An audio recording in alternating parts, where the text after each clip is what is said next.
Bueno, en la continuidad entonces de la clase vamos a desarrollar todo lo concerniente a arritmias cardíacas. Entendiendo que arritmias cardíacas también es un elemento sumamente importante en la formación del médico clínico, pues en toda la formación médica la lectura de un electrocardiograma es de suma importancia. Sabemos que para el alumno la interpretación de arritmias cardíacas siempre ha sido controvertido, discutido, difícil de comprender, porque requiere de la práctica diaria y frecuente de la observación de electrocardiograma. Por lo tanto, ante esa situación y ante la dificultad con la cual hoy estamos atravesando, vamos a tratar de dictar los contenidos principales para que el médico clínico haga una interpretación correcta de un electrocardiograma.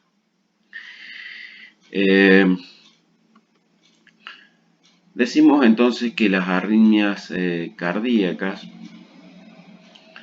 son alteraciones en la formación del impulso, en la conducción o en ambas.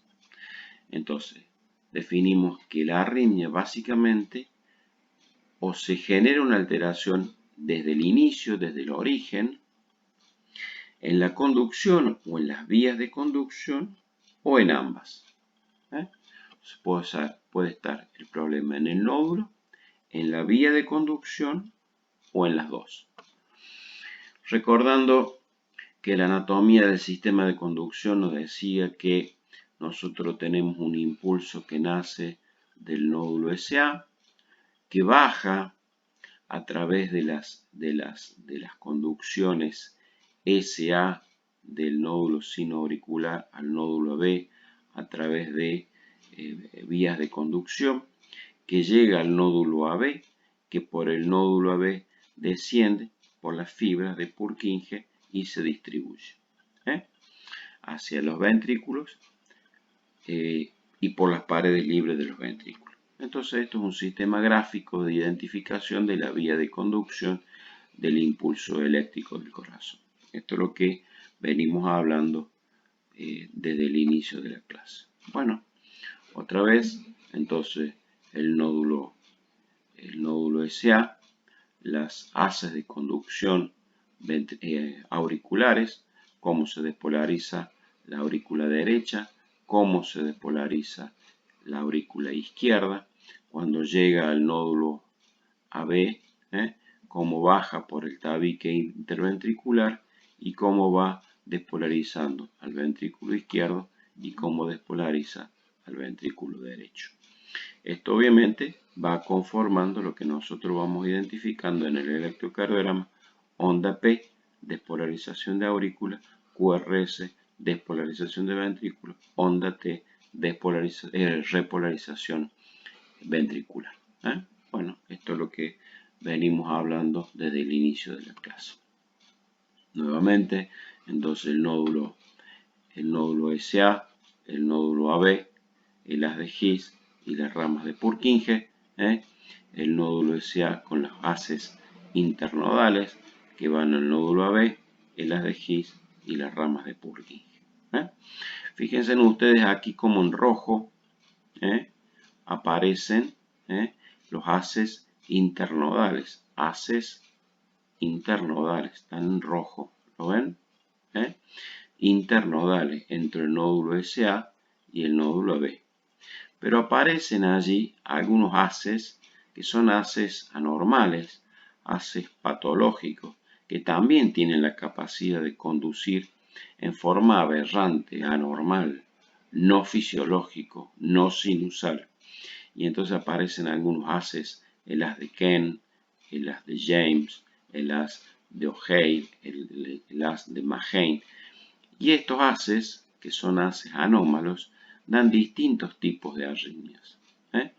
Haz de Ken para el Wall-Parkinson, haz de James para las arritmias supra. Bueno, distintos tipos que van apareciendo allí, pero que quiero marcarles con esto, que hay algunos haces que se meten en la conducción de los haces internodales fisiológicos que cada uno de nosotros tenemos y que interfieren o tienen manifestaciones electrocardiográficas. Fíjense, hay distintos tipos. Los verdes están marcados allí como los patológicos. Ya hablamos de esto, de lo que significaba la célula miocárdica en reposo, que es eléctricamente positiva a nivel extracelular y negativa a nivel intracelular.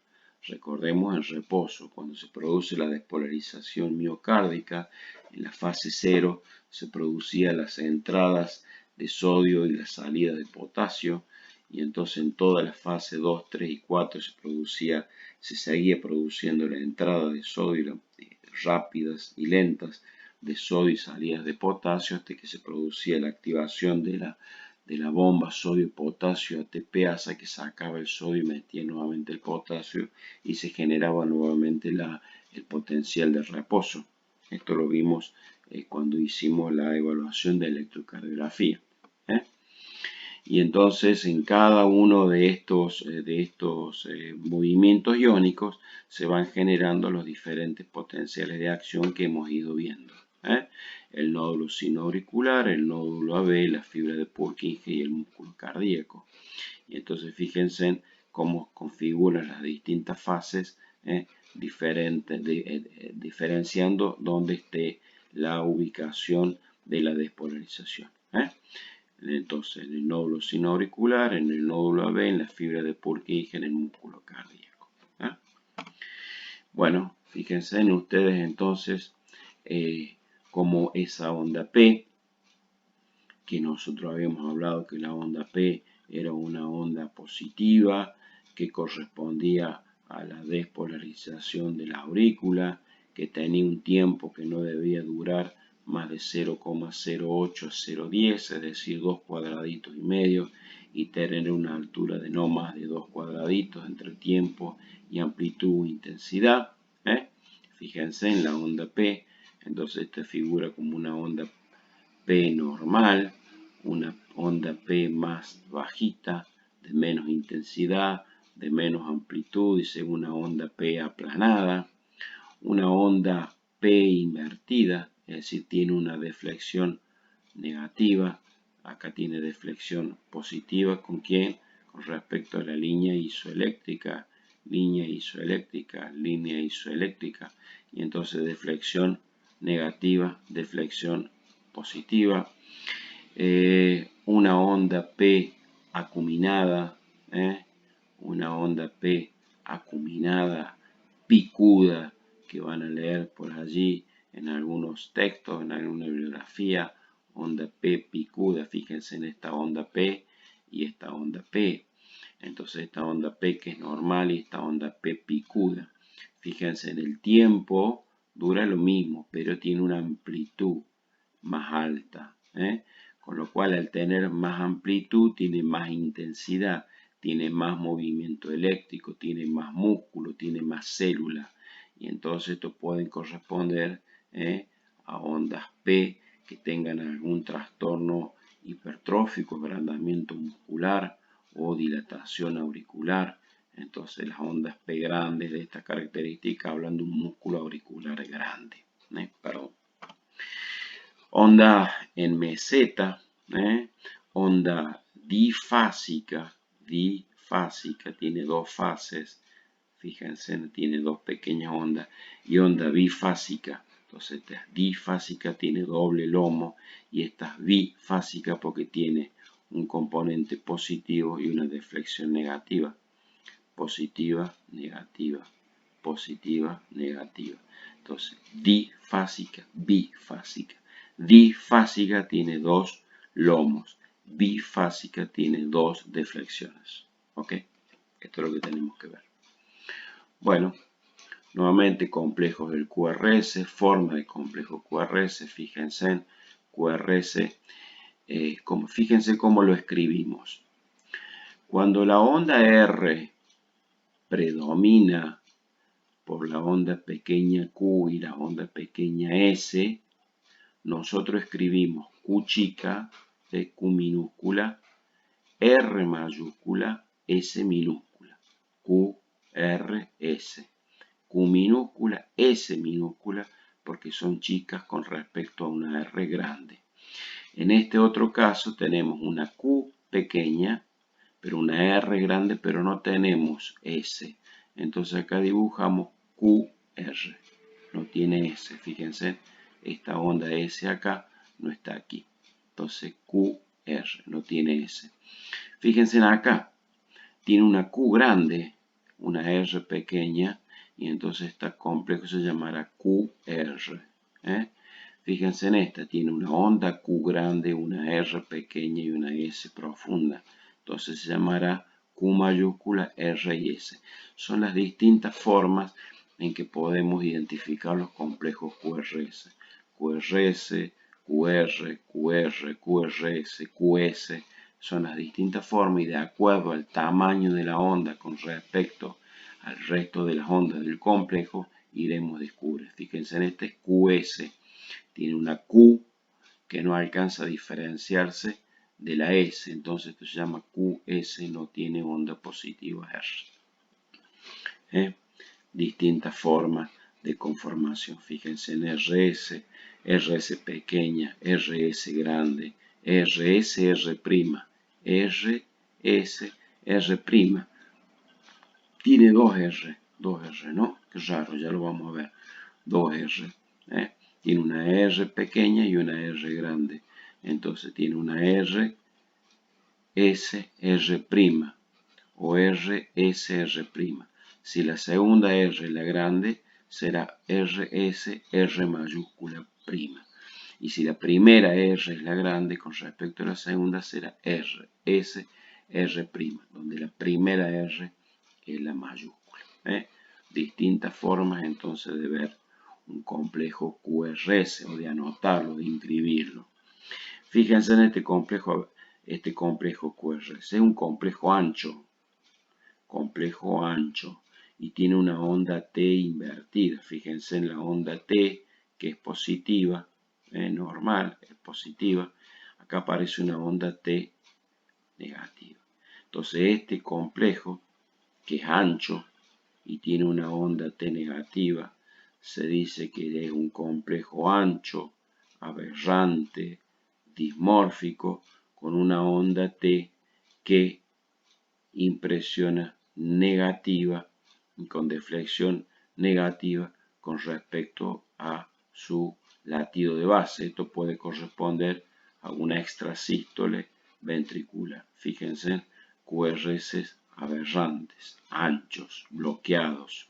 El complejo QRS en este caso tiene un tiempo, tiene un intervalo, tiene un intervalo ancho, con lo cual si está ancho, habla de bloqueos intraventriculares.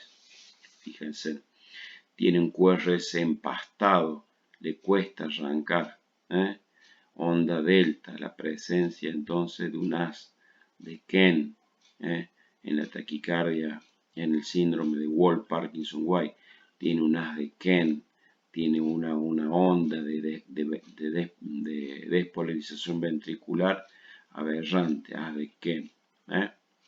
¿Sí? Fíjense, mellado en doble lomo. Fíjense en esta QRS, cómo dibujaremos acá. Será un RR, dos R chiquitas.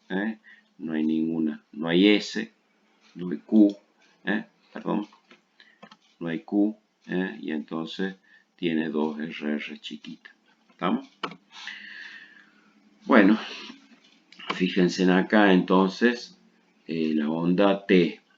Fíjense en la onda T o el segmento ST. Recuerden el segmento es un pedacito entre la finalización el QRS y el inicio de la onda T. Segmento, segmento bien digo, segmento, tiempo, segmento. Fíjense en la línea isoeléctrica acá. Y entonces acá está nuestro punto J. ¿Se acuerdan el punto J cuando se los nombraba?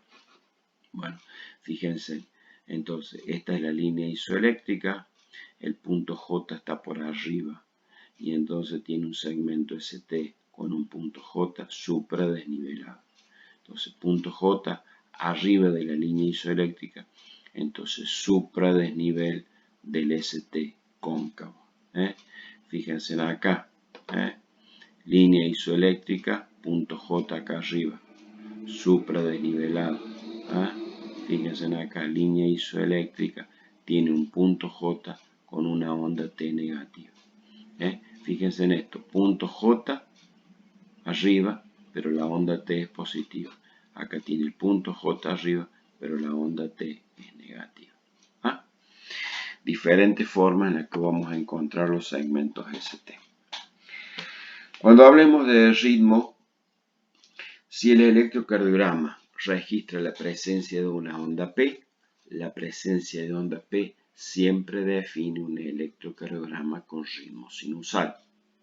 Quiere decir que el estímulo ha nacido del nódulo sinusal. Y entonces, para que el estímulo nazca de la onda del nódulo sinusal, decimos que va a tener una onda P positiva en D2 y negativa en ABR.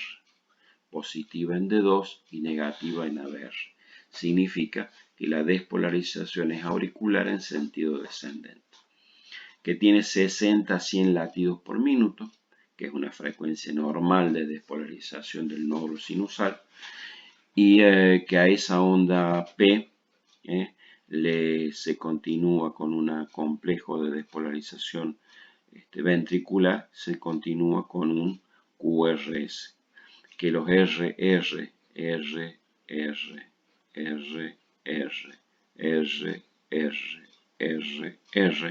son equidistantes, es decir, que este RR con este RR son los mismos, son iguales. Si ustedes miden RR con este RR, van a ver que las distancias son equidistantes, son iguales y tienen un intervalo PR o PQ normal, intervalo PQ o PR normal, que era el PQ. El PR era desde el inicio de la despolarización de la onda P hasta el inicio de la despolarización del ventrículo, ¿sí? Entonces era normal. Entonces digo, esto es un ritmo sinusal. La presencia de la onda P, los intervalos son normales y los RR son equidistantes. Bueno, acá lo tienen. Entonces onda P positiva, a donde dijimos en D2 y negativa en ABR. A cada onda P le sigue un complejo QRS. Los intervalos RR son equidistantes y la frecuencia es de 60 a 100 latidos por minuto. Define ritmo sinusal. Bueno, nuevamente, ¿a dónde lo vemos? En D2 y en ABR, onda P positiva en D2 y negativa en ABR, y una frecuencia de 60 a 100 latidos por minuto. Bueno. Como saben ustedes, como vimos en el gráfico, la onda P corresponde a la despolarización de las aurículas. Entonces son dos aurículas, aurícula derecha y aurícula izquierda. Entonces la onda P, que corresponde a la despolarización de las aurículas, tiene dentro de la onda P una aurícula derecha y una aurícula izquierda, que la suma de la despolarización de las dos aurículas conforma finalmente la morfología de la onda P, es decir, es una sumatoria de dos despolarizaciones. Pero a veces pasa que la aurícula derecha es más grande que la izquierda o la izquierda es más grande que la derecha. Si la despolarización de la aurícula derecha es más grande que la izquierda, dibujará un inicio de una onda P más grande, con un lomo más grande que el lomo de la aurícula izquierda. Y si al contrario, la aurícula izquierda es más grande que la aurícula derecha, dibujará una onda P de doble lomo, pero la finalización de la onda P será más grande el lomo de la aurícula izquierda será más grande que el lomo de la aurícula derecha. Eso con respecto a las aurículas. Entonces fíjense, la onda P tienen una rampa ascendente que corresponde a la despolarización de la aurícula derecha y una rampa descendente que corresponde a la despolarización de la aurícula izquierda. Despolarización de la aurícula derecha y despolarización de la aurícula izquierda. Cualquiera de las dos aurículas modifican la rampa del inicio o del final de la onda P. ¿Estamos? Bueno, fíjense entonces cómo va. Acá está el nódulo SA, los haces internodales a la B. Entonces, en este caso tenemos un crecimiento de la aurícula derecha. Crecimiento de la aurícula derecha. Y esta es una aurícula izquierda normal. Bien, entonces crecimiento de aurícula derecha. Con lo cual, si tenemos crecimiento de aurícula derecha, la morfología de la onda P va a ser al inicio, el cambio de morfología. Y si hubiera crecido la aurícula izquierda, la morfología de la onda P variaría en su rampa descendente. ¿Ok? Entonces acá tenemos un crecimiento de la aurícula derecha con una modificación de la onda P en su rampa ascendente. ¿Ok? Bueno, entonces crecimiento de aurícula derecha. Fíjense, ondas P picudas, ¿se acuerdan? Ondas P altas y picudas en D2 y D3. Son las ondas P pulmonares. Entonces, los crecimientos de las aurículas derechas generalmente corresponden a patología pulmonar. Entonces, por eso se las llaman ondas P pulmonares, donde supera los 2,5 milímetros de voltaje. Recuerden que cada cuadradito pequeño tenía un milivolt. Entonces, si una onda P es pulmonar, por crecimiento de la aurícula derecha, la onda P pulmonar mide más de 2,5 milivoltios, o sea que tiene más de 2 cuadraditos y medio. Normalmente tenía un cuadradito. ¿Estamos? Entonces, ondas P altas, Crecimiento auricular. Y fíjense, esta es una onda P normal, dijimos en D2 y en B1, D2 positiva, B1 negativo, ¿sí? Bueno, fíjense acá, fíjense acá, qué característica tiene esta onda P con respecto a esta otra. Onda P normal, onda P picuda, alta. ¿Estamos? Crecimiento de la aurícula derecha con una onda P mayor a 2,5 milivoltios. Entonces es alta, pero no es ancha. Es alta, pero no es ancha. Alta, 2,5 milivoltios, más de 2,5 cuadraditos, pero no es ancha. Onda P picuda de crecimiento auricular derecho. Crecimiento auricular izquierdo, bueno, al revés. Recuerden, onda P con rampa ascendente, descendente. Cuando la rampa era ascendente era P pulmonar, cuando la rampa era la descendente era la P mitral. Entonces, esto es onda P pulmonar y esta es onda P mitral. Esta es aurícula derecha y esto es aurícula izquierda. La sumatoria de las dos aurículas da la conformación de la onda P. Pero cuando hay crecimiento, en este caso de la aurícula izquierda, aparece un doble lomo, onda P con doble lomo, a predominio del lomo mitral de aurícula izquierda, onda bífida, bimodal. ¿Se acuerdan? Bueno. ¿Estamos? Entonces, cuando aparece este tipo de onda, hay crecimiento de aurícula izquierda, perdón. ¿Y quién tiene crecimiento de aurícula izquierda? Esto lo vamos a ver básicamente en estenosis mitral. Entonces, cuando veamos estenosis mitral, vamos a ver entonces que la onda P tiene una onda bimodal con crecimiento del lomo de la aurícula izquierda, onda P mitral. ¿Ok? Bueno, acá está el gráfico. En el anterior teníamos un crecimiento de la aurícula derecha y en este tenemos un crecimiento de la aurícula izquierda. Crecimiento de aurícula izquierda. ¿Ok? Bueno, acá lo tienen. Entonces onda P en doble lomo bimodal. Tiene onda P mitral. Fíjense, dibuja como una M, rampa ascendente aurícula derecha, rampa descendente aurícula izquierda. Más grande la rampa descendente por predominancia de aurícula izquierda. ¿Ok? ¿Lo ven? Bueno, en B1, entonces, ¿se acuerdan? Bifásica. Bifásica. Tiene una deflexión positiva y una deflexión negativa. Deflexión positiva, deflexión negativa, ¿en dónde? En B1. Crecimiento aurícula izquierda, ahí lo tienen. Crecimiento aurícula izquierda, ¿ok? Crecimiento aurícula izquierda. Bueno, cuando crece el ventrículo izquierdo,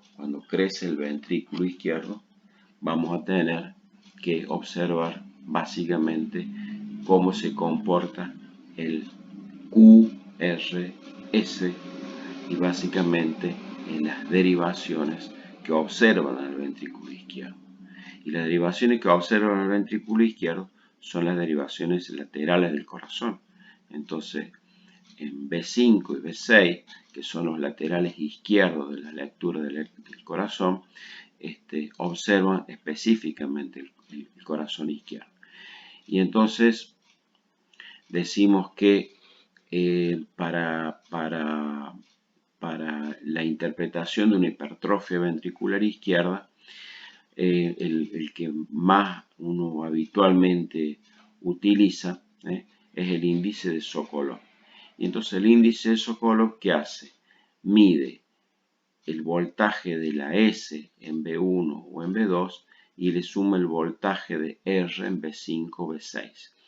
Si el voltaje de S en B1 o B2, uno de los dos, más la R en B5 o B6, mide más de 35 milímetros en voltaje, decime, tiene un índice de Sokolov positivo y puede corresponder a hipertrofia ventricular izquierda. Entonces, si las S son en B1 son mayores a 24 milímetros y las R en B5 o B6 son mayores a 26, también habla de hipertrofia ventricular izquierda. Si el eje está desviado a la izquierda, tiene una S en B1 mayor a 24, una R de mayor a 26, o tiene un Sokolov, que era la S de B1 más la R de B5 mayor a 35, decimos que tiene un Sokolov positivo, tiene otro criterio para la definición de hipertrofia ventricular izquierda. ¿Qué pasa si está hipertrófico pero no hay bloqueo? Para que haya bloqueo, dijimos que la primera condición es que tenga el QRS ancho, más de 0,12. Habíamos dicho que el QRS no debía medir más de 0,12 segundos. Entonces, si hay más de 0,12 segundos, está bloqueado. Y si mide menos de 0,12, pero tiene estas características morfológicas, decimos que tiene hipertrofia ventricular izquierda sin bloqueo. ¿Ok?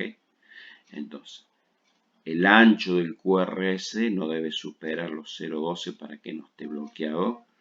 Y tener criterios de la suma de las derivaciones izquierdas más las derivaciones derechas para medir el Sokolov con un eje a la izquierda para definir hipertrofia ventricular izquierda.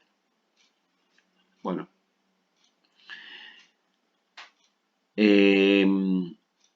otro criterio para la definición de hipertrofia ventricular izquierda está relacionado con la presencia de la onda T.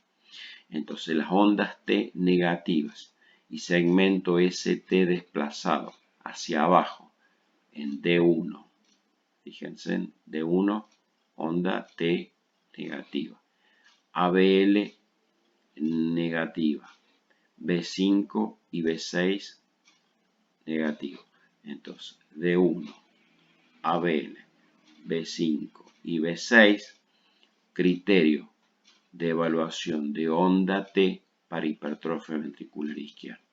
Si a eso yo le sumo el Sokolov que medía, ¿se acuerdan que medía? La S de B1 más las R de B5 me daban más de 35, con un eje a la izquierda, y D1, ABL, B5 y B6 con T negativa, tengo todos los elementos para definir hipertrofia ventricular izquierda. ¿Qué le pasa al ventrículo izquierdo? Básicamente para que dibuje esa conformación D1, ABL, B5 y B6 con onda T negativa. QRS menor a 0.12. Las R y las S de B5 y la de B1 y B5 mayor a 35, debíamos definir entonces que nuestro enfermo tiene hipertrofia ventricular izquierda. Entonces, cambia, hay agrandamiento muscular, hay agrandamiento muscular, hay alteración en la repolarización ventricular porque se enlentece, es un músculo más grande, más gordo, más pesado, más desarrollado, con lo cual el tiempo de repolarización ventricular se modifica. ¿Ok? Bueno, fíjense lo que les vengo diciendo. Se salen de los cuadrantes. S, fíjense, S y R. Entonces, S de B1 o B2 más las R, B5, B6, más el cambio de polaridad 1, L, B5 y B6 negativo, elementos para definir la hipertrofia ventricular izquierda. Más gráfico de lo mismo.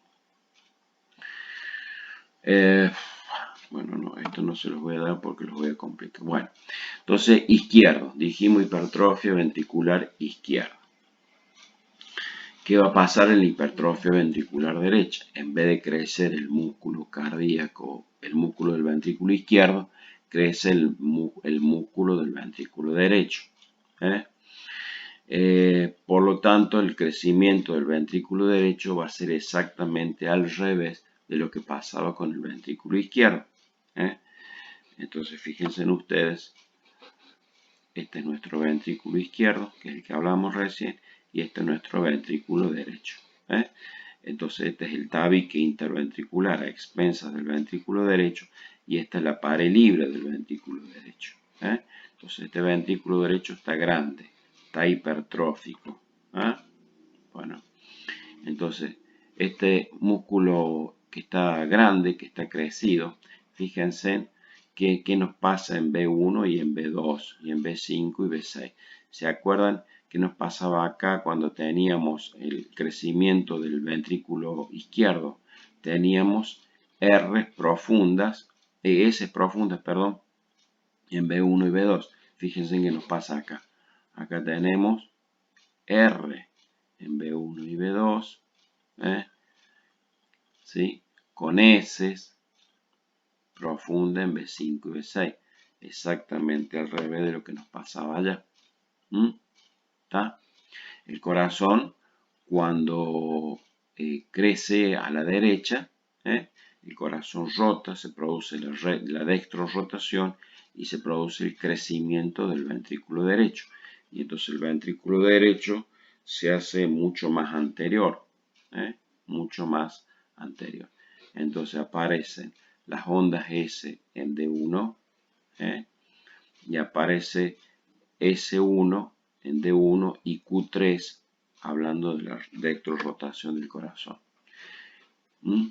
¿Sí? ¿Quiénes tienen crecimientos ventriculares derechos? Básicamente las enfermedades pulmonares, las comunicaciones interventriculares o comunicación interauricular y los tromboembolismos de pulmón. ¿Ah? ¿Sí? Fíjense en B1 tiene la relación R, S, es mayor a 1, tiene más R, prácticamente no tiene S, fíjense. RS en B1 es mayor, ¿sí? La relación tiene más R, y tiene un Sokolov derecho. Dice que tiene las R en B1 y B2, y tiene más grande que las S en B5, B6. ¿Sí? ¿Vamos? Bueno. Diferentes conformaciones, como recién decíamos. Bueno, entonces, hablamos de los crecimientos de las aurículas y hablamos de los crecimientos de los ventrículos. Crecimientos aurículas ondas P, crecimientos de ventrículos QRS. Crecimiento de aurícula izquierda, de aurícula derecha, de ventrículo izquierdo y de ventrículo derecho. Bueno. Con respecto a las arritmias, uno las puede clasificar de acuerdo a dónde se originen, las puede clasificar de acuerdo a la frecuencia o se pueden clasificar de acuerdo a la forma en que se presentan. Si uno las mide de acuerdo al origen, uno puede decir que son por arriba del ventrículo y serán supraventriculares, o por debajo del ventrículo y entonces serán ventriculares. Entonces, habrá arritmias supraventriculares o ventriculares. El nódulo AB es el que define. Las que están por arriba de la B serán supra y las que están por debajo de la B serán ventri. De acuerdo a la frecuencia serán rápidas o serán lentas. Y si son rápidas serán taqui, más de 100. Y si son lentas serán menos de 60. Entonces, rápidas o lentas, rápidas taquicárdicas, lentas bradicárdicas, más de 100, menos de 60. Y si se presentan en forma espontánea, abrupta, serán paroxísticas, y si ya llevan su tiempo de instalación, serán crónicas. Entonces, origen supra o ventri, taqui o bradi, paroxísticas o crónicas. Es una forma rápida de tratar de clasificar las arritmias. Entonces, fíjense en ustedes, esta puede ser lenta, irregular. Lenta, irregular. Lenta, menos de 60, con algunos latidos ahí que se anticipan. ¿Ven? Normal, normal, aparece uno en el medio. Normal, normal, aparece uno. Normal. O sea, esta es lenta, irregular. Bradicardia, menos de 60. Esta es rápida, pero regular. Rápida, rápida, rápida, rápida, rápida, regular. Los RR son iguales. Fíjense en ustedes, son iguales. ¿Qué pasa con esta? Esta es rápida, pero es irregular. Esta es rápida, regular. Esta es rápida, irregular. Y esta es lenta, regular. Entonces, bradicardia irregular, bradicardia regular, taquicardia regular, taquicardia irregular. Entonces habrá arritmias lentas, irregulares, rápidas, irregulares, rápidas, regulares, rápidas, irregulares. ¿Estamos? Distintas formas. Bueno, fíjense acá. Entonces, según la frecuencia cardíaca, bradiarritmia menos de 60, taquiarritmia más de 100. Según el mecanismo de producción por alteración del origen del impulso. Es decir, el impulso no se origina en el SA. Se origina en el SA, pero tiene una alteración en la conducción, en los haces internodales. O tiene alteración en la repolarización. ¿Sí? Entonces la alteración en el origen del impulso, alteración del automatismo, disminución del automatismo del SA. El SA está enfermo, entonces no tiene foco ectópico y tiene una bradicardia sinusal. Perdón. O tiene un foco ectópico con un ritmo de escape o aberrante. O tiene el aumento del automatismo, marcapaso ectópico. O tiene una alteración en la conducción, bloqueo, unidireccional por periodo refractario.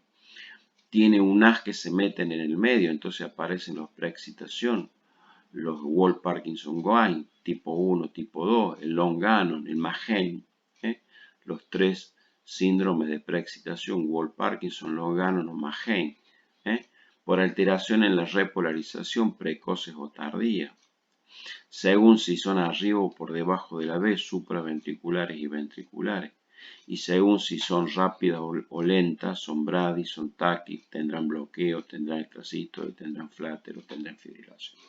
O sea, fíjense en ustedes entonces las diferentes formas de clasificación que tenemos de las arritmias. Bueno, otra forma de clasificarlas.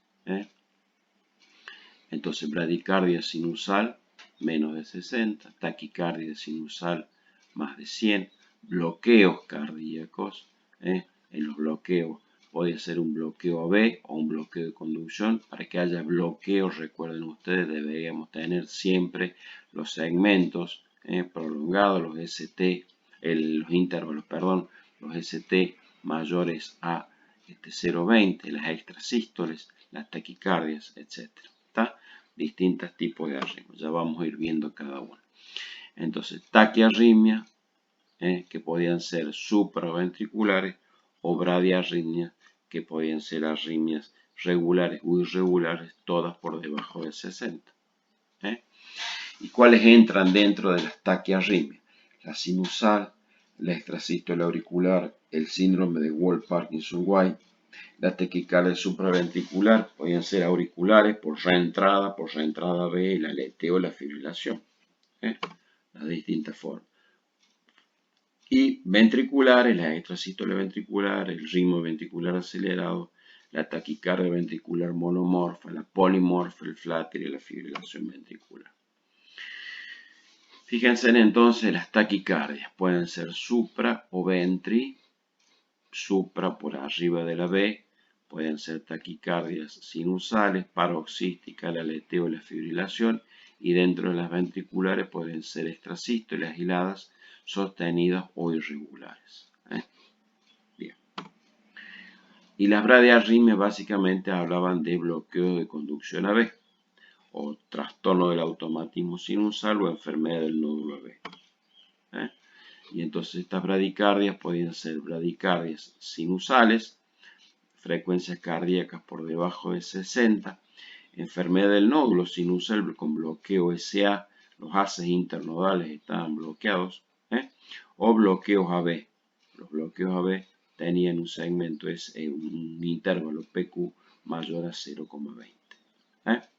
Grado 1, grado 2 o grado 3, AB1, grado 1, AB grado 2, MOVIS 1, MOVIS 2 y grado 3, bloqueo completo. Ya lo vamos a ir viendo. Taquicardia sinusal es la que habitualmente es la más benigna de todas, es bien adrenérgica, es asintomática, a veces siente palpitaciones, 100 a 140 latidos por minuto, pulso rápido, con maniobras vagales positivas, es una arritmia absolutamente benigna, generada básicamente por aumento de la frecuencia cardíaca por sistema adrenérgico. Taquicardia sinusal. Siempre es una respuesta fisiológica a fiebre, estrés, reducción de volumen sanguíneo, sangrado, shock, ansiedad, ejercicio, hipotensión, insuficiencia cardíaca. El hipertiroidismo genera taquicardia sinusal. Entonces aumento de frecuencia cardíaca por arriba de 100 a 140 latidos por minuto con RR regulares y onda P de despolarización sinusal. ¿Estamos? Es absolutamente benigno. Bien. ¿Sí? ¿Está? Bien. En la arritmia sinusal, esa es la taquicardia sinusal. La arritmia sinusal es una arritmia que está generada básicamente por los movimientos respiratorios. Uno en tiempo inspiratorio aumenta frecuencia cardíaca que normaliza en expiración. Entonces la arritmia sinusal es una arritmia que es absolutamente benigna, variación del ritmo sinusal por ciclos respiratorios. Entonces en inspiración aumenta la frecuencia cardíaca y disminuye con la expiración. Es absolutamente benigna. Todos tenemos arritmia sinusal asociado a tiempo respiratorio. Le digo al enfermo que inspire y que expire, y normalmente voy a ver en tiempo inspiratorio un aumento de la frecuencia cardíaca. Es absolutamente normal y fisiológica. ¿Sí? Entonces, un ritmo sinusal normal, una taquicardia sinusal, aumenta los RR toda precedida de onda P, y la bradicardia sinusal, frecuencias cardíacas menores a 60, mayores a 100, menores a 60. ¿Ok? Extrasístole supraventricular. Las extrasístoles supraventriculares son latidos entonces anticipados. Se generan por fuera del ritmo de los haces internodales, son haces ectópicos, son vías ectópicas y tiene un mecanismo de entrada, de reentrada por un foco ectópico. Entonces extrasístole es un latido anticipado entre una RR. Entonces entre esta R, entre estas dos R y estas dos R se mete una en el medio. Es un extrasístole supraventricular precedido no de onda P, es angosto y prematuro. Entonces tiene un QRS bien angosto, bien parecido al anterior y puede no tener onda P. Bueno, acá tienen RR normal y acá se mete uno en el medio. Esta tiene onda P y el complejo QRS es bien angosto con una onda T normal. ¿Ven? Entonces, normal, normal, normal, tac, se mete uno en el medio, pausa, normal, normal. Extrasístole supraventricular. Onda P a veces, QRS angosto, onda T normal. Acá lo tienen de nuevo. Normal, normal, normal. QRS que se mete en el medio y modifica los RR. RR normal y acá aparece un extrasístole supraventricular en el medio. Bueno, ahí tienen varias que van apareciendo. Son absolutamente asintomáticas y no tiene ninguna otra cosa. Cuando tenemos un latido sinusal y una extrasístole supraventricular, entonces tenemos una normal y una extrasístole, se llama bigeminia supra. Tenemos dos latidos sinusales y una extrasístole supra, se llama trigeminia.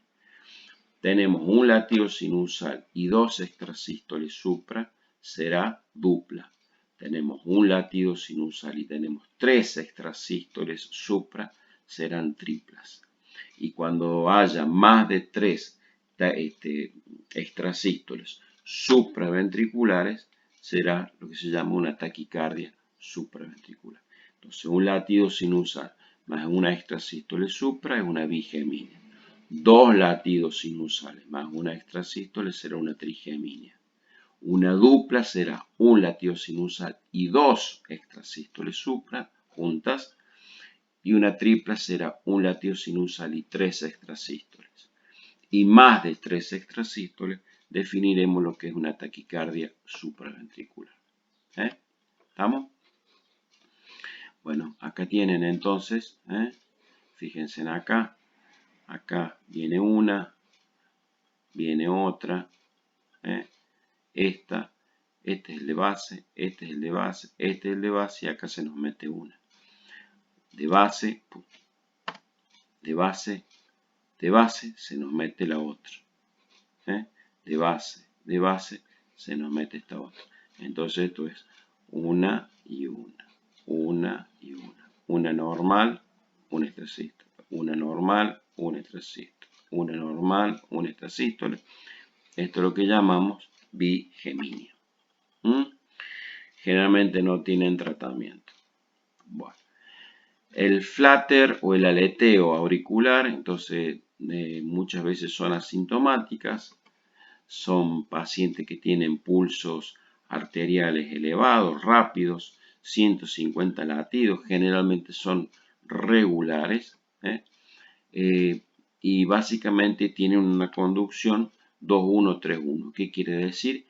Que cada 2 o 3 latidos auriculares tiene una conducción ventricular. 2-1, 2 latidos auriculares y un latido ventricular. Y 3-1, 3 latidos auriculares y un latido ventricular.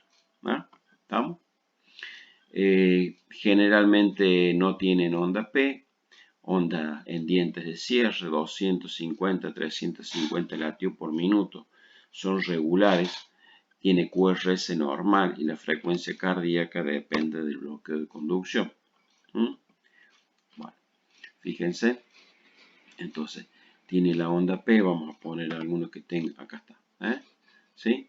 Onda P, onda P, onda P. Onda ventricular. P, P, P, ventricular. P, P, P, ventricular. Esto tiene un ritmo 3-1. 1, 2, 3, 1. 1, 2, 3, 1. 1, 2, 3, 1. Entonces esto tiene un aleteo ventricular con una frecuencia auricular de 250 350 latidos por minuto y tiene una conducción 3-1. 1, 2, 3, un ventricular. 1, 2, 3, un ventricular. ¿Ok? Bien. Fíjense que son regulares. Son regulares. 1, 2, 3, tac. 1, 2, 3, tac. 1, 2, 3, 1, 2, 3, entonces 3, 1. ¿Está? Aleteo. Frecuencia cardíaca regular por arriba de los 250, 350 latidos por minuto. Bueno, fíjense en acá. Aleteo. Todos ritmos auriculares.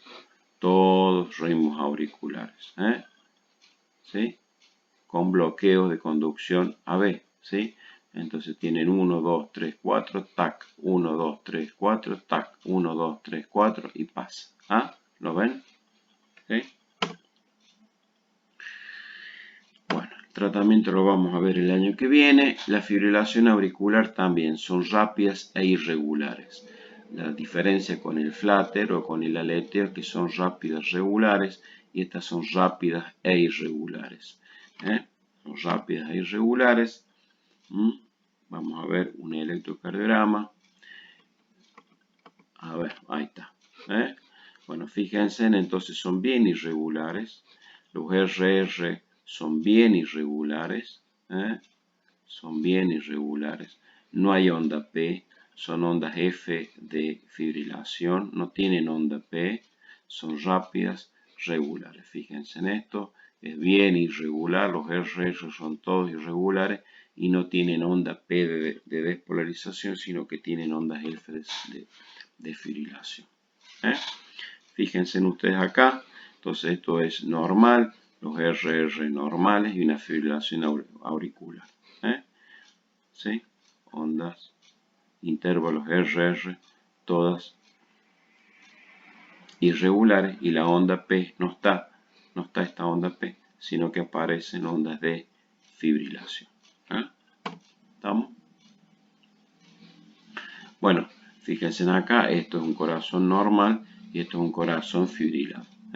Fíjense acá, distintos focos de activación. Todas estas estrellitas que se ven acá son todos focos de despolarización. Y bueno, obviamente es lo que habitualmente crea la conducción entonces aberrante dentro del ventrículo. ¿Estamos? Bueno. Síndrome de Wolff-Parkinson-White es la presencia entonces de es un síndrome de preexcitación que tiene un haz anómalo. No es un bloqueo, sino que es la presencia de un haz anómalo que dibuja sobre el electrocardiograma la presencia. Entonces, fíjense ustedes acá, tienen el nódulo SA, tienen los haces internodales, que ya habíamos descrito, que van a la B. Pero resulta que acá aparece uno, que es un haz de Kent, que se llama.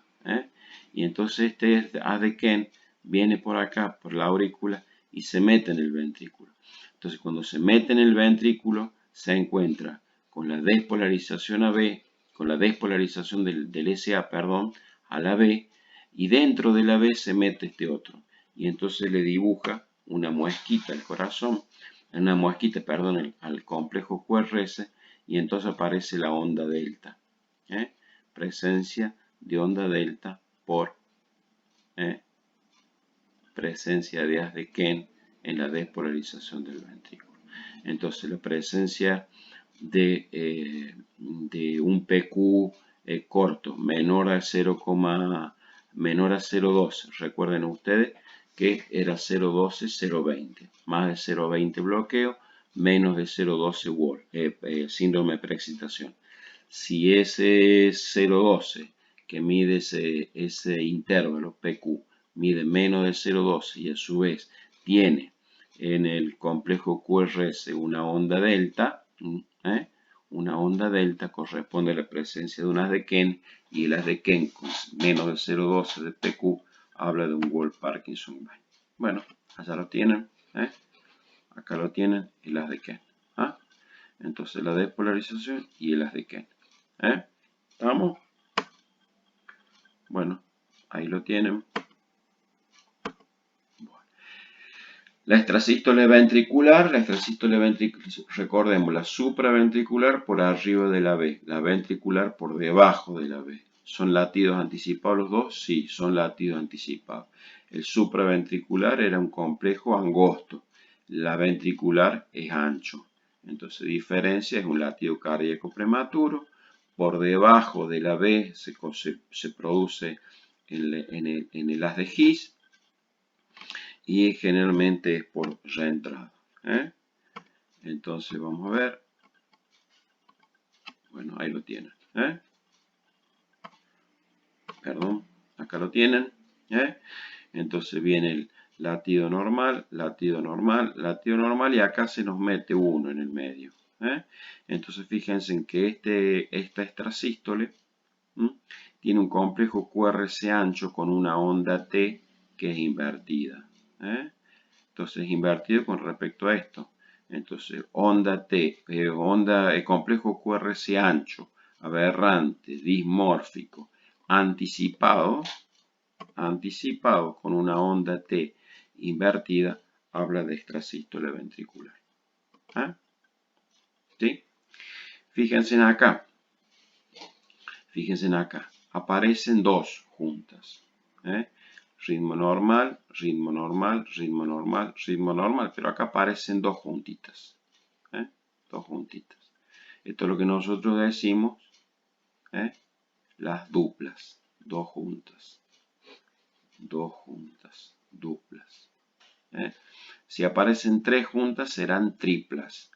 Y si aparecen más de tres será una taquicardia ventricular. ¿Ok? Entonces, una y una. Una y una será una bigeminia. Si aparecen dos juntitas serán duplas. Tres juntitas serán triplas. Más de tres será taquicardia ventricular. ¿Ok?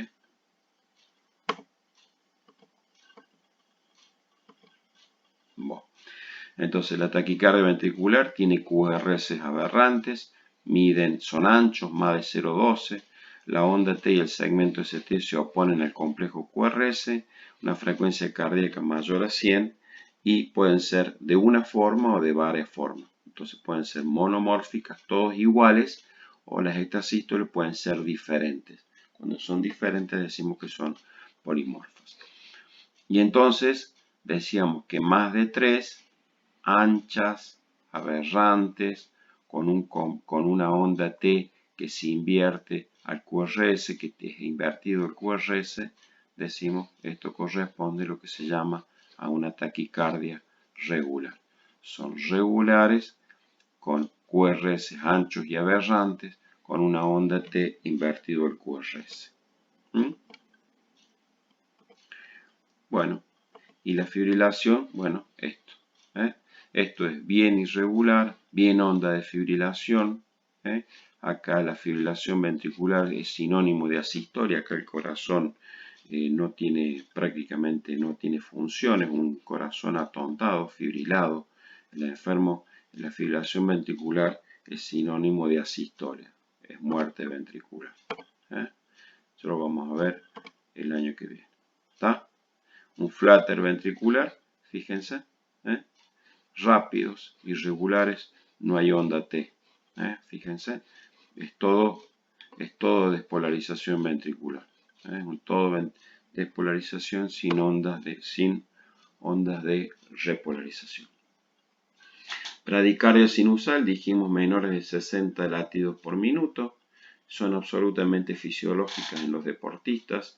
A veces pueden dar síntomas de mareo, síncope por baja circulación. Menos de 60 latidos por minuto o más de 5 cuadrados grandes. 1, 2, 3, 4, 5. Entonces habla de una taquicardia, de una bradicardia sinusal, frecuencia cardíaca por debajo de 60 latidos por minuto. Esos bloqueos AB esos bradicardias sinusales pueden ir asociados a bloqueo de conducción AB. Entonces los bloqueos de conducción AB pueden ser de primero o segundo grado, MOVIX 1, MOVIX 2 y bloqueos AB de tercer grado o bloqueo completo. Pueden ser asintomáticos. Si la frecuencia cardíaca es muy baja, puede haber mareo síncope. Y en el enfermo con bloqueo de tercer grado puede presentar periodos de asistolia con crisis de estocada. El bloqueo de primer grado se hace básicamente con intervalos PQ alargados, mayores a 0,20. Entonces, intervalo PQ o PR alargado más de 0,20, bloqueo AB de primer grado. Bueno, ahí tienen, fíjense, fíjense, más de 0,20, más de 0,20, más de 0,20, más de 0,20. Listo, bloqueo AB de primer grado. ¿Está? ¿Sí? Más de 0,20. Cada cuadradito medía 0,04, o sea, 0,04 por 5 va a dar más de 0,20. Con lo cual debería haber más de 5 cuadraditos pequeños entre cada uno de ellos. ¿Ok? Bueno, allí lo tienen. Bloqueo AB de primer grado. Bloqueo AB de primer grado. Segundo grado. El segundo grado tiene MOVIX 1 y MOVIX 2. Tipo 1, tipo 2. Tipo 1 con periodo de Wenckebach es el alargamiento progresivo del intervalo PQ.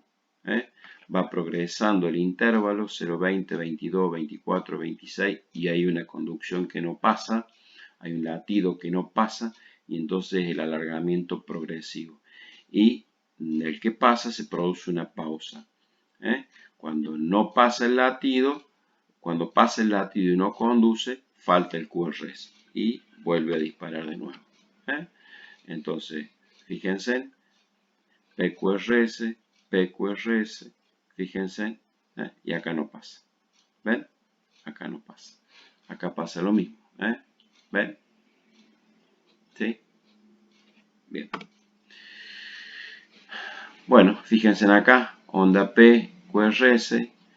Esta onda P con este QRS alarga este intervalo, lo alarga, este intervalo es más corto que este es más largo y acá hay una onda P y no pasa. ¿Ven? Entonces alarga, alarga, alarga, alarga, no pasa. Alarga, alarga, no pasa. Alarga, alarga, alarga, no pasa. Entonces MOVIX 1 va alargando el intervalo PQ hasta que hay un latido sinusal que no conduce el ventrículo. MOVIX bloqueo AB tipo 1. con Wenckebach. Lo mismo, acá viene. Alarga, alarga, no pasa. Alarga, alarga, alarga, no pasa. ¿Ok? Móvil 2, sin periodo de Wenckebach, es más severo porque es el bloqueo abrupto de la conducción AB. Entonces hay un latido que no viene prolongándose, sino que abruptamente se interrumpe. Entonces tenemos un PQ normal, P no despolariza. Normal, normal, normal, normal, no despolariza. En el otro venía prolongando, prolongando, prolongando y no pasaba. ¿Qué pasa en este? Este es más grave, porque el otro viene anticipando, viene hablando de que se está bloqueando. Este directamente venía normal y hay uno que no pasa. El bloqueo AB de segundo grado, móvil 2, juntamente con los bloqueos completos de tercer grado, son bloqueos AB graves que requieren de la colocación de marcapaso. Entonces fíjense lo que les vengo diciendo, hay uno que directamente no pasa. Fíjense en este. Este despolarizó la aurícula, no condujo. Aurícula, aurícula, aurícula y no pasa. Si el bloqueo no genera despolarización. Esto es despolarización de aurícula sin despolarización de ventrículo. Esto sí o sí necesita marcapaso porque el enfermo fallece. ¿Estamos? Y el tercer grado, el bloqueo completo. ¿Sí? Late la aurícula por un lado y el ventrículo por otro. Aurícula, aurícula, aurícula, aurícula. Y no todas las despolarizaciones auriculares van seguidas de despolarizaciones ventriculares. Entonces la aurícula late por un lado y el ventrículo late por otro. ¿Sí? ¿Ven? Entonces late la aurícula, no conduce, aurícula conduce, aurícula, nada, aurícula, nada, ventrículo, aurícula, nada, aurícula, nada, ventrículo, aurícula y nada. O sea, esto requiere sí o sí la colocación de marcapaso. ¿Ven? Bloqueo AB de tercer grado.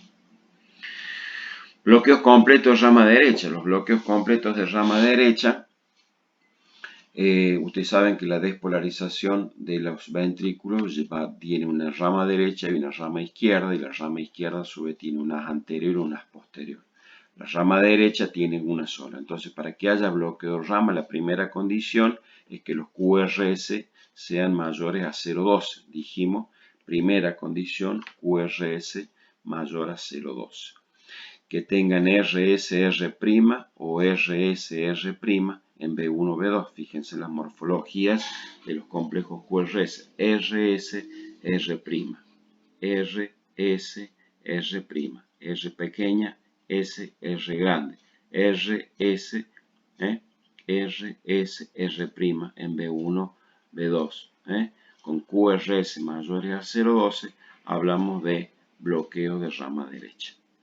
Entonces, RS, R' con eje eléctrico normal y la morfología de la RS sobre derivaciones derechas habla de bloqueos completos de rama derecha. ¿Por qué completo? Porque el QRS es mayor a 0,12. Entonces 0,12 o más de QRS con RS, R' en B1, B2, imagen de bloqueo de rama derecha. Bueno, acá lo tienen. R, S, R. R chica, S profunda, R grande, perdón. R, S, R'.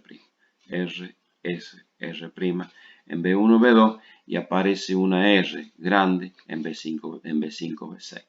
R pequeña, R, S pequeña en B5, B6. Pero básicamente esto define. Entonces, más de 0,12 de ancho con RS, S' en B1, B2, bloqueo completo de rama derecha. Acá lo tienen nuevamente R, S, R, R, S, R, R, S, R. Fíjense, acá viene entonces la rama derecha y la rama izquierda. ¿Sí? rama derecha, rama izquierda. Fíjense que la rama derecha está bloqueada.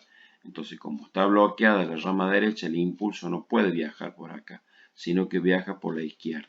Y desde la rama izquierda es que se hace la despolarización del ventrículo derecho.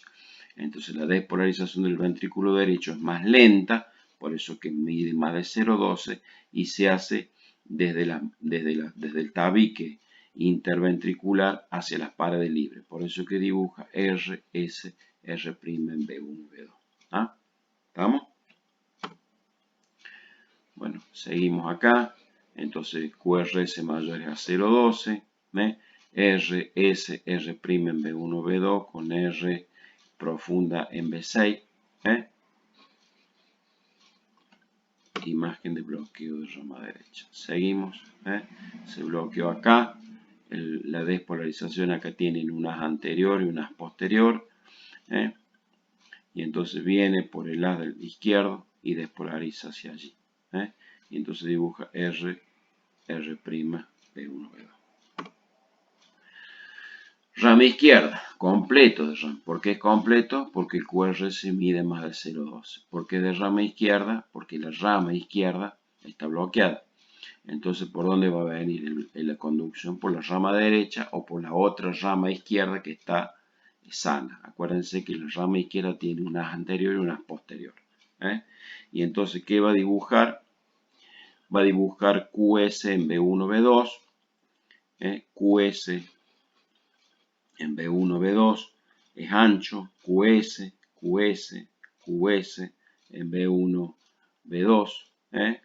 La onda T es invertida al QS. Entonces, onda T invertida a la polaridad del QS. Entonces, QS es negativo, la onda T es positiva. QS es negativo, perdón.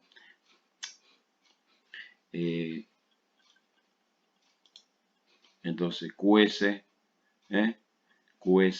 negativo con onda T invertida al QS. Entonces, QS ancho con onda T invertida al QS. ¿Sí? ¿Ok? Seguimos. Fíjense. Fíjense acá. Fíjense acá. Bueno. ¿Estamos? Bueno. Muy bien. ¿Estamos?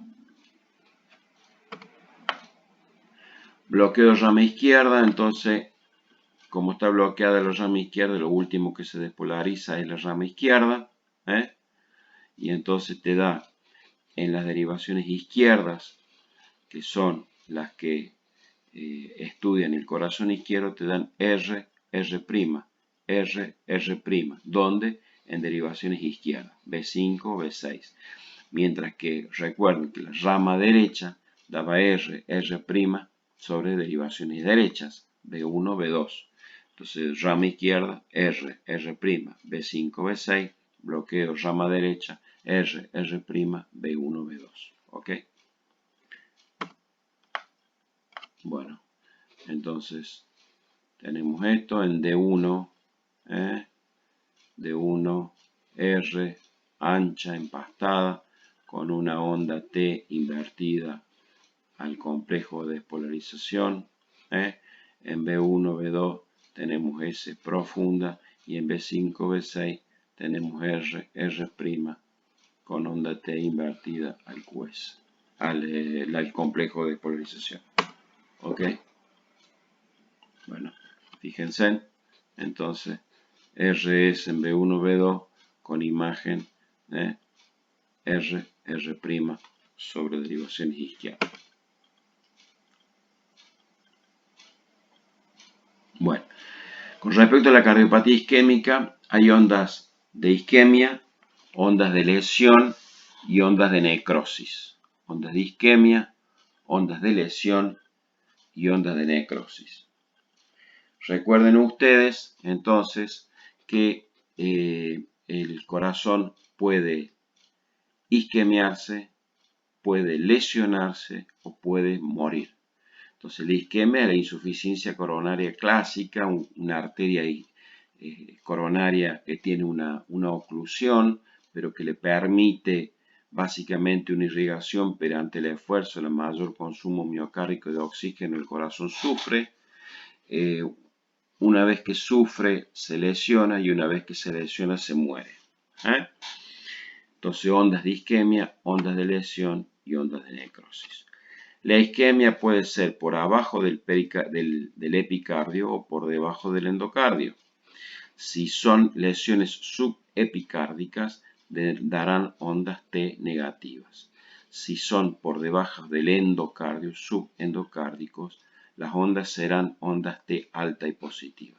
Entonces, onda T negativa subepicárdico, ondas T altas y positivas subendocárdico. Entonces, las isquemias pueden ser subepicárdicas o subendocárdicas. Si son subepicárdicas, son ondas T negativas, y si son subendocárdicos, las ondas T son altas y positivas. Bien, la onda de lesión básicamente está dado por desplazamiento de la onda T, del segmento ST. Recuerden ustedes cuando hablamos de punto J y segmentos ST, y entonces el ST que está sobre la línea isoeléctrica no es problema. La que está sobre lesiones subepicárdicas o subendocárdicas, ST negativo y subendocárdicas o ST positivos. En caso de lesiones subendocárdicas, el descenso del ST en general cóncavo con respecto a la línea isoeléctrica. En cambio, la presencia de la onda Q, la presencia de onda Q habla de necrosis. Cuando ustedes encuentren en un electrocardiograma imágenes Q, recuerden la onda de necrosis miocárdica. ¿Estamos? Entonces, esto es normal. Acá empieza a modificar el ST. Acá fíjense, esta es la línea isoeléctrica. Levantó el punto J y levantó el segmento ST. Fíjense dónde lo llevó al punto J, y fíjense dónde está el ST. ¿Estamos? ¿Sí? Entonces fíjense, acá hay mucha Q. Si tiene Q, tiene necrosis, pero a su vez tiene el punto J y el ST alto. Entonces acá hay necrosis con isquemia. Acá hay isquemia, acá hay necrosis con isquemia, y acá hay lesión. Lesión, Q necrosis con supradesnivel de ST y punto J. Necrosis, Q profundas, Lesión, ST infradesnivelado, supradesnivelado. Infradesnivelado, subendocárdico. Supradesnivelado, subepicárdico. Infradesnivelado, subendocárdico. Supradesnivelado, subepicárdico. Y las isquemias. Subendocárdicas, subepicárdicas. Entonces, necrosis, lesión, isquemia. Necrosis, lesión, isquemia. Entonces, primero hace la isquemia, después hace la lesión y finalmente el músculo muere y hace la necrosis. Isquemia subendocárdica modifica el ST, subepicárdica disminuye ST, lesión aparece el punto J por debajo o por arriba y la necrosis. ¿Ok? ¿Qué vamos a estudiar con cada una de las derivaciones? Bueno, fíjense en D2, D3 y ABF cara inferior, B1, B2, B3 caras septales, B1, B4 cara anterior, B5, B6 lateral bajo, D1 y ABL lateral alto, B1, B6 anterior extenso y B1, B6 con D1 y ABL lateral anterolateral. Fíjense, coronaria derecha, D2, D3 y ABF, descendente anterior, B1, B2, B3, B4, circunpleja D1, ABL, B4, B5 y B6. Bueno chicos, espero que les haya sido útil la clase, ha sido larga, engorrosa, esto simplemente a manera de que ustedes tengan una guía para que puedan seguirlo de ustedes durante la bibliografía. Y espero que al menos podamos identificar y hacer una lectura rápida de lo más importante de la electrocardiografía y dejarle para los especialistas los detalles finos del mismo. Así que les mando un abrazo, que sigan bien, cuídense.